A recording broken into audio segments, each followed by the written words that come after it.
Assalamualaikum warahmatullahi wabarakatuh. Bagaimana kabar anak-anak hari ini? Semoga sehat selalu, dilimpahkan rahmat dari Allah ya. Marilah sebelum pembelajaran dimulai kita membaca basmalah bersama. Bismillahirrahmanirrahim. Pada kelas 11 kali ini Bu Isti tetap mengajar akidah. Kalau dulu kelas 10 kita belajar ilmu akidah pada awal masuk, sekarang kita pada awal kelas 11 ini belajar tentang ilmu kalam. Nah, yang akan kita pelajari KD-nya ini tentang begini, memahami pengertiannya, ruang lingkupnya, fungsi ilmu kalam, serta hubungannya dengan ilmu lain. KD-nya seperti itu. Nah, mari kita pelajari dari yang pertama. Sebenarnya ilmu akidah dengan ilmu kalam itu nama lainnya ya. Kalau ilmu akidah, ilmu tentang kepercayaan. Dalilnya yang utama adalah nakli, pakai Al-Quran hadis, baru nanti akli. Tapi kalau ilmu kalam, dalilnya pakai rasio ya, dalil akli, baru dicari dalil naklinya. Nah, pengertiannya seperti ini. Ilmu kalam itu berasal dari bahasa Arab, biasanya seperti itu. Ilmu artinya ilmu dan kalam artinya bisa perkataan, bisa firman, bisa pembicaraan, bisa pembahasan ya. Tapi pembicaraan di sini pembicaraan yang bernalar, pakai logika atau rasio atau akal. Jadi pengertian ilmu kalam itu secara bahasa ilmu tentang firman Allah. Nah, pengertian secara istilah ada beberapa ahli. Di sini saya memberikan dua. Yang pertama, seorang ahli yang kita pasti sudah kenal dulu ya, Muhammad Abduh, Syekh Muhammad Abduh yang terkenal. Kemudian bagaimana beliau memberikan definisi ilmu kalam ini? Nah, ilmu kalam itu ilmu yang membahas tentang wujud Allah. Sifat wajib, sifat jaiz, sifat mustahil bagi Allah. Selain itu tentang rasul-rasul Allah untuk menetapkan kebenaran risalahnya. Apa yang wajib ada pada Allah, apa yang jaiz, apa yang wajib ada pada Rasulullah, ada yang ada pada Rasulullah, kemudian yang boleh ada pada Rasulullah, yang mustahil ada pada Rasulullah. Ini siapa tadi? Syekh Muhammad Abduh. Sekarang ada ahli lain, ahli ilmu kalam, Ibnu Khaldun. Ibnu Khaldun memberikan definisi seperti ini. Ilmu kalam adalah ilmu yang berisi alasan-alasan untuk mempertahankan kepercayaan, keimanan dengan menggunakan dalil pikiran atau akal, dan berisi bantahan terhadap orang-orang yang menyeleweng dari kepercayaan salaf dan Ahlus Sunnah.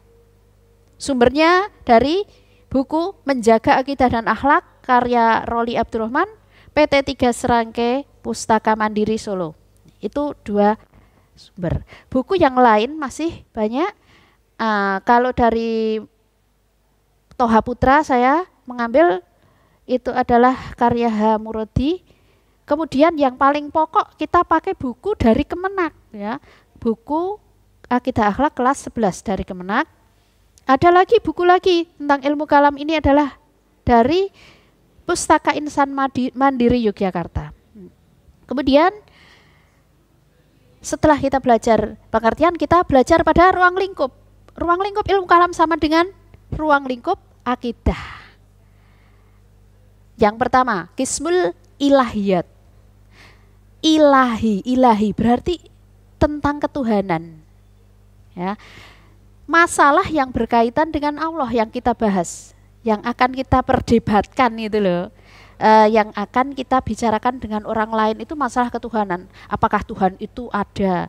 Kalau ada itu wujud atau tidak? Nah, kan tidak boleh membicarakan wujud Allah. Apakah serupa dengan manusia atau tidak? Nah ini makanya muncul ilmu kalam karena mereka itu punya pikiran yang macam-macam itu. Nah, kemudian Qismun Nububiyat. Ini tentang utusan Allah. Utusan Allah itu ada Rasul Allah, ada malaikat. Yang kita bicarakan misalnya tentang tugas Rasul, tugas malaikat, mukjizatnya.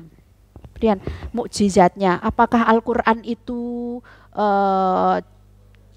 kodim atau jadid? Nah itu masing-masing orang berbeda pendapat. Jadi ini memunculkan aliran-aliran dalam ilmu kalam. Kemudian Qismus Sam'iyat, ini yang berkaitan dengan sam'i. Jadi ini sam'i itu hal-hal yang hanya bisa diketahui lewat Al-Quran dan hadis.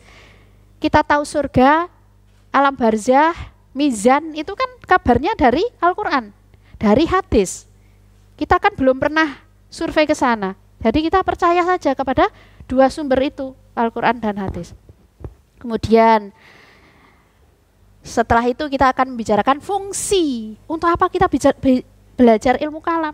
Ya ini, pertama untuk mempertahankan, memberikan penguatan landasan keimanan umat Islam melalui pendekatan filosofis dan logis. Sehingga kebenaran Islam tidak hanya dipahami secara dogmatis apa adanya, tetapi bisa dipaparkan secara rasional.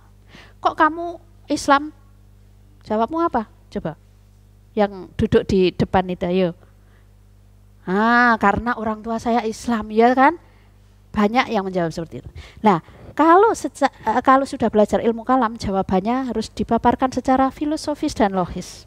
Islam karena Islam itu agama yang nomor satu. Terus kemudian yang kedua, fungsi ilmu kalam yang kedua itu untuk menopang sistem nilai ajaran Islam yang terdiri dari 3 pilar. Iman, Islam, ihsan. Kalau iman itu landasan akidah.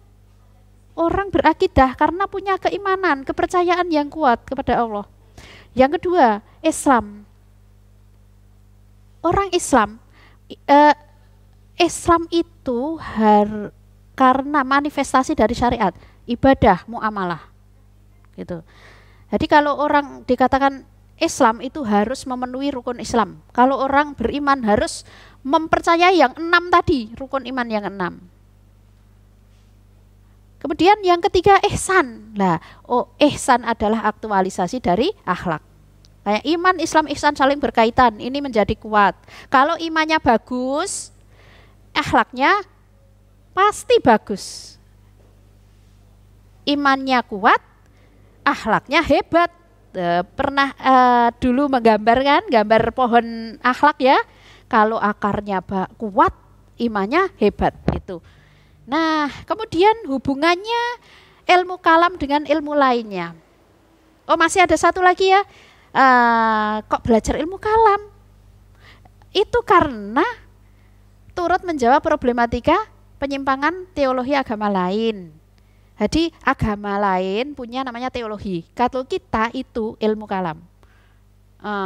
Orang lain menyimpangkan. Nasrani misalnya Tuhan itu ada 3. Kalau Islam 1. Dan lain-lain.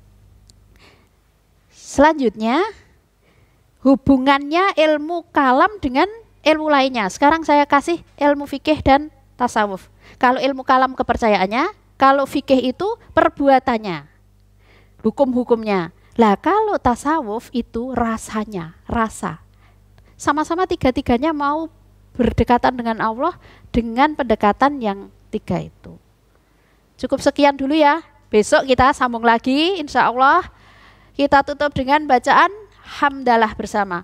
Alhamdulillahirabbil alamin. Wassalamualaikum warahmatullahi wabarakatuh.